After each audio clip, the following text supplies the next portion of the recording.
You didn't shout yet? You didn't shout? Push him and say, why didn't you shout? Ask him. Ask him why. No, really ask him, why didn't you shout? Did you hear what Pastor just read? I don't believe you didn't shout.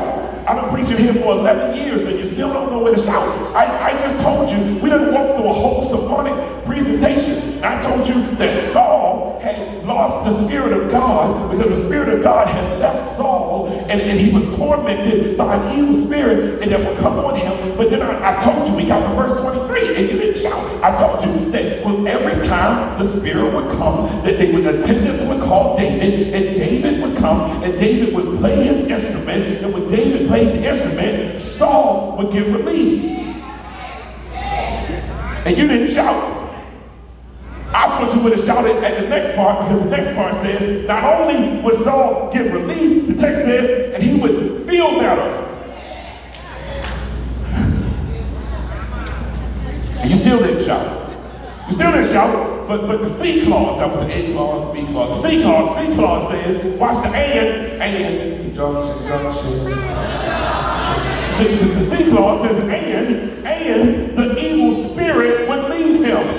Oh, so I'm trying not to holler. But wait a minute, you mean to tell me that even with the hatred, when David does what David does, not only does Saul get relief, not only does Saul feel better, but the evil spirit that God had sent that was resting upon him, David used David's anointing to do what David does in such a fashion that the evil spirit has now left. Y'all still don't know where to shout.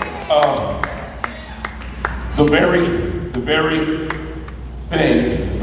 thing or person that Saul would grow to hate and thought would harm him was actually the very thing and person that God used to heal him. I gotta leave when I tell you. I'm done. All sermon long, y'all thought the sermonic offering was from the perspective of Saul going crazy. A title affectionately stolen from Apostle Young Jizzle. Go crazy. Told you sometimes it's enough to make me go crazy and lose my mind. I don't trip. I'm just fine. 9:45. Couldn't get it all week. Time to unwind. Praise like a champion. Lose my mind. Here it is.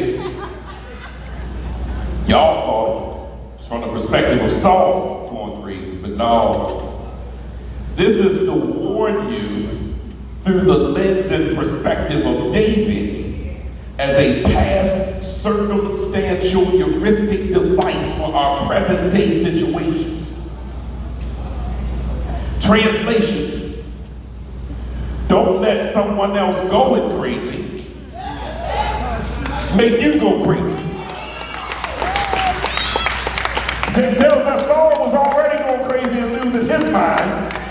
But just because Saul is losing Saul's mind and Saul is in the proximity of David, it's up to David to not lose David's mind. Just because Saul is losing, who am I preaching to? You can go as crazy as you want to. You ain't about to make me crash out because you don't know how to steer your wheel. The problem is you've been steering for yourself. But I'm grown enough in my spirituality to understand sometimes I can't even drive the car that is my life. And I move and say, Jesus!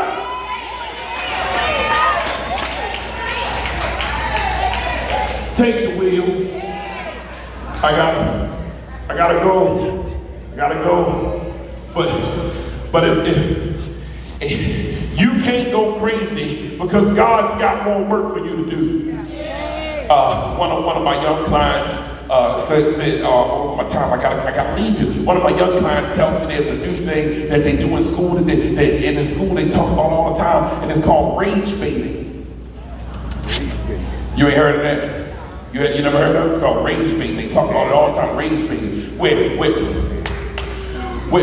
will intentionally push your buttons to try to get you to explode. If they can't get you one way, they'll push another button to try to get you a different way. If they can't get you this way, they try to push your buttons to get you. Who am I preaching to? They used to could get you with just a phone call, but now you put it on Do Not Disturb. So when they can't get you through a phone call, they get you through a text. Because they know you're going to read the text. When they can't get you through text, they go to your social media. When they can't get you through social media, they send you an email. When they can't get you through an email, they just show up. When they can't show up, they send someone else. Because if they can't get you one way, they're going to get you. But you got to be strong enough to know just because you're going crazy, don't mean that you can rage bait me into. I gotta leave when I tell you, David couldn't go crazy in 1 Samuel, the 16th chapter.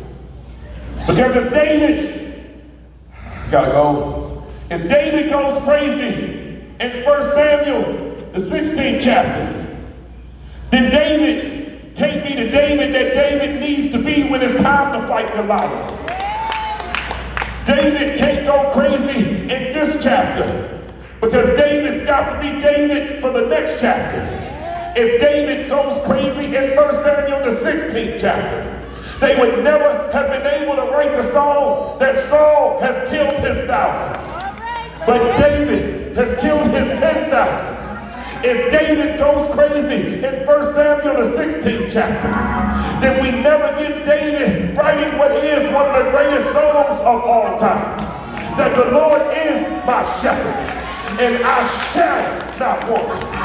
Somebody is saying, but I thought you said earlier, let's have church, that David had gone through some things, that had Saul known what David went through, that Saul would have shouted for David instead of hating on David. Can I tell you just a little bit about what David had been through? I told you earlier in the 16th chapter, preach name to us, that Samuel was sent on divine assignment by God. He was sent on divine assignment to go find the next king. So God tells Samuel, I need you to go down to Jesse's house. When Samuel gets down to Jesse's house, God tells him, I want you to go through his sons. The one that I tell you to anoint, that one will be the next king.